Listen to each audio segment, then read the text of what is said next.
Hello, welcome to the Squared Circle Psychobabble. My name is Michael Valenti. This is Ralph Valenti for Unbiased Conversations in AEW, WWE, NXT, and New Japan Pro Wrestling. Subscribe, hit that bell for notifications.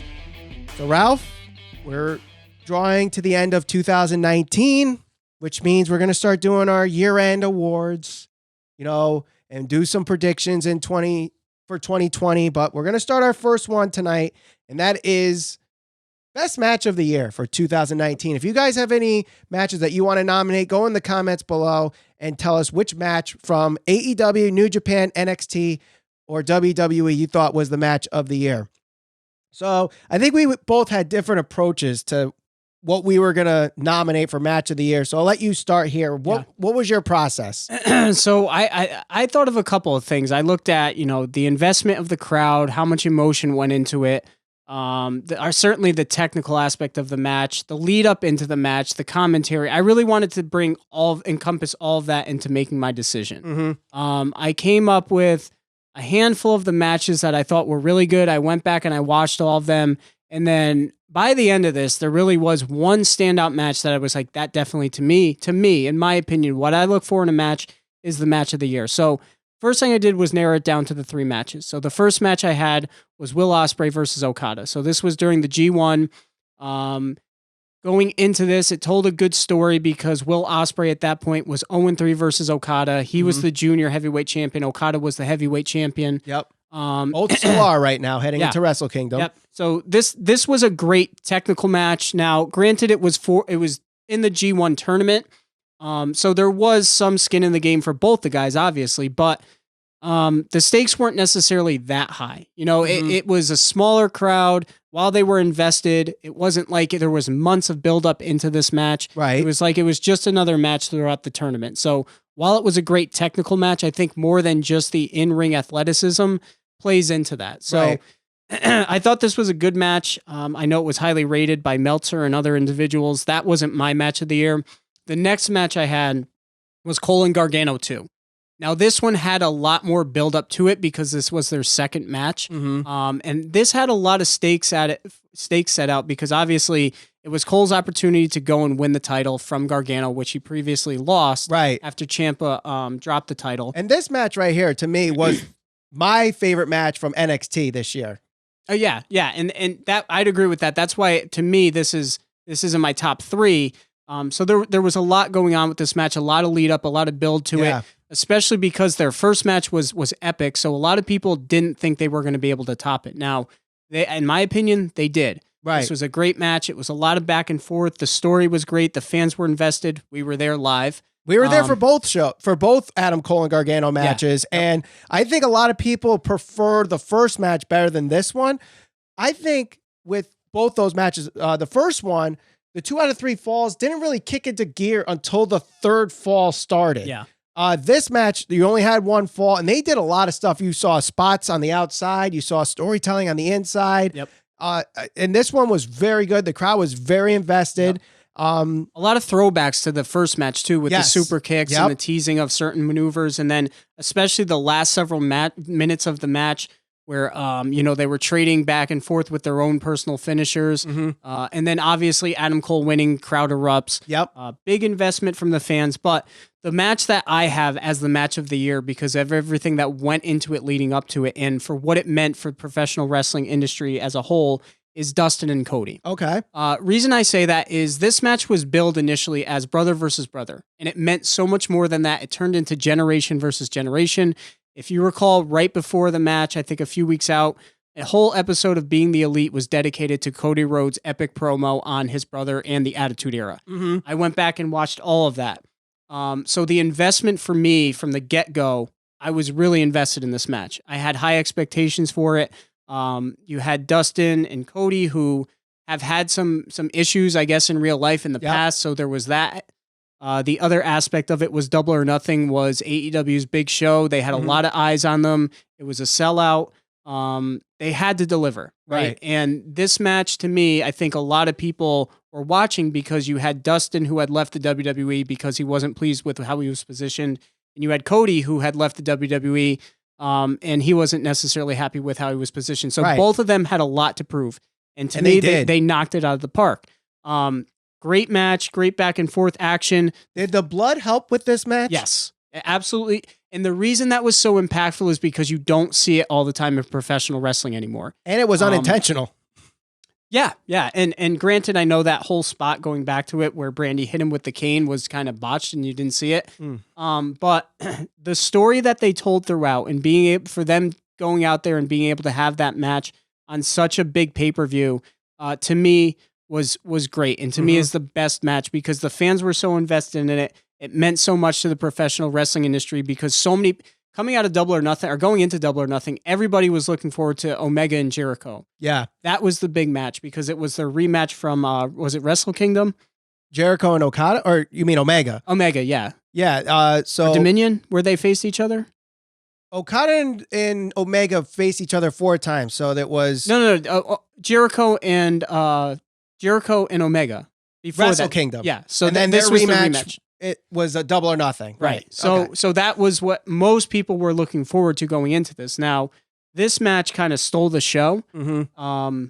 So to me, because of everything that led up into that, because of the significance for the industry, having it be at Double or Nothing, and everything that went into it, that's my match of the year. Here's the thing with Cody. Like, Cody's matches in the pay-per-view so far, the 4 before Dynamite started and Full Gear, you could easily say it was one of, if not the match of the night.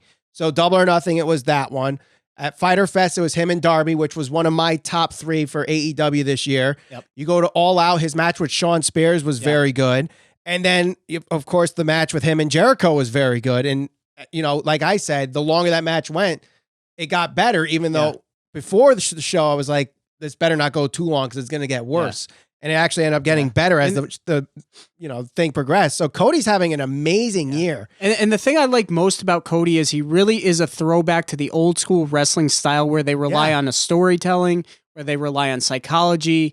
I mean, it helps when your dad was the American Dream, Dusty Rhodes. Right. But I mean, at the same time, if everybody could do it, they do it. And he can do it, and a lot of other people cannot do it. So he's been able to master that old school style and still make it feel fresh. Doesn't rely on high spots and dives and all of that stuff. So to me, Dustin and Cody, that's my go-to match for 2018, 2019. Right. So the way I approached this was I tried to put 3 matches in each of the promotions that we talk about: WWE, NXT, AEW, New Japan. And based off of that, I would pick one out of those 3. So AEW was Cody and Dustin, Cody and Darby, and I actually picked Kenny and Moxley. Okay. I know a lot of people, that's a controversial match. A lot of people talking about it. But to me, while they might have gone too far in some things, like they didn't for where it's going to put the company. Right. Yeah. Like they didn't necessarily need to do some of the things. It told a good story. Every weapon that they used, every spot that they did, there was a reason for it.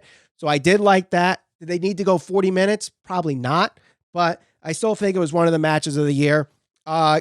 We obviously know the time limit draw between Cody and Darby really helped Darby Allin shine. He's becoming a huge name in AEW because of that match. And for everything that you said with Cody and Dustin, after that, WWE, this was probably the hardest to do because there's no matches that come up to mind. And these 3, like out of these 3, only one really stuck out is like, this one could be WWE's match of the year. Lesnar versus Balor at Royal Rumble. Kofi versus Daniel Bryan at WrestleMania. Seth versus AJ at Money in the Bank. We were at 2 of the 3 of these matches. Seth and AJ was good, but it wasn't like, oh my God, we need to see that again. It wouldn't be one that would stick out in my mind when somebody says, hey, what's your favorite match of the year? Right. That wouldn't be one that popped in my mind. Lesnar and Balor was good, but it was only 10 minutes. Yeah. So it's hard to really call that a match of the year. And then Kofi and Bryan was just a great match. Such a good match. And the story behind it, Kofi Mania running wild, Daniel Bryan getting probably the most he was getting as a heel at that point. It just was perfect. They executed it very well. Great moment with Kofi winning that one there. NXT, obviously Gargano and Cole, whatever, both those matches. And the women's war game match, I think, could have been a match of the year. Undisputed Era versus the Revival on an episode of NXT. That could have been a match of the year. But I'm with you. Adam Cole versus Gargano in Bridgeport for 25. That was the one. New Japan, New Japan. There's tons. There's and most tons. of them involved Will Ospreay, who had a breakout year this year. Yes, exactly. So the Ospreay match that I picked was him versus Shingo Takagi at the Best of Super Juniors finals. That match was awesome. Yep. So good. You have the big brawler in Takagi, the high flyer in Ospreay. Their styles just were perfect for each other. Mm-hmm. They're going for the winner of the Best of the Super Juniors tournament to get a title shot. Shingo coming in undefeated since coming to New Japan Pro Wrestling. Obviously, these guys are so good they can match with heavyweights. It was such a good match. Yep. Such a good match. Of course, Kota Ibushi versus Naito at Dominion. This was a payoff to their feud that they've been having, a series of matches throughout. We saw them at the G1 Supercard. Yeah. Matches before that in the New Japan Cup. Then we get the blow off here at Dominion for the Intercontinental Championship.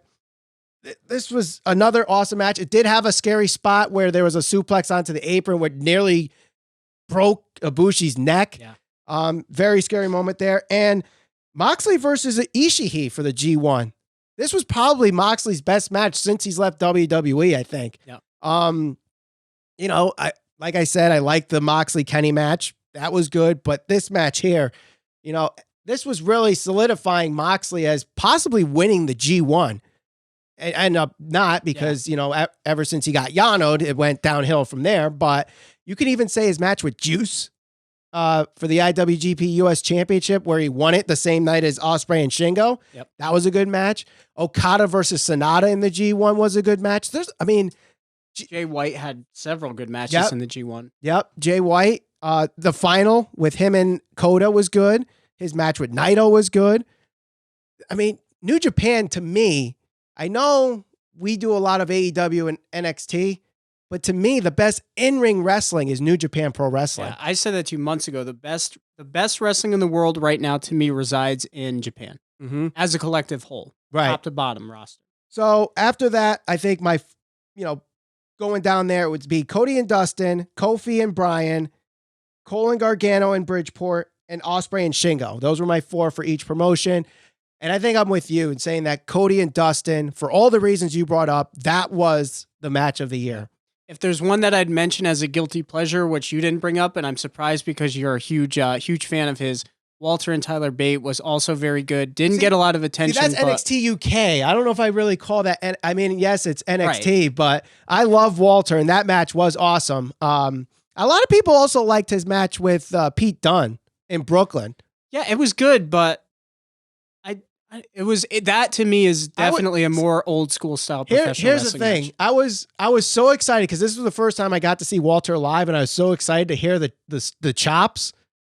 And then they were so dead because they were, because of Pete Dunne's attire, they weren't coming off as loud, and it really turned me off the match because of that. And if you're looking for a chop, perhaps the loudest chop of the year, it was actually in that Okada and Ospreay match. Yeah. I don't know if you've seen that, but if you go back and watch just that spot specifically, my God. It was Okada gave it to Ospreay. No, Ospreay gave it to Okada. Yeah. I'll have to check that one. Yep. Although a couple weeks ago with McIntyre on Orton, that chop was awesome. But so I think we're in agreement. Cody and Dustin, match of the year.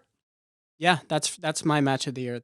All right, then. Let us know in the comments who you think is the match of the year. Is it from AEW? Is it from WWE? Is it from NXT or New Japan Pro Wrestling? Comments below. Share this all over social media. We're on Facebook, Instagram, and Twitter at SCPB Podcast. And for the best conversations in AEW, WWE, NXT, and New Japan Pro Wrestling, subscribe. Hit that bell for notifications. For Ralph Valenti, my name's Michael Valenti. Thank you for watching the Squared Circle Psychobabble.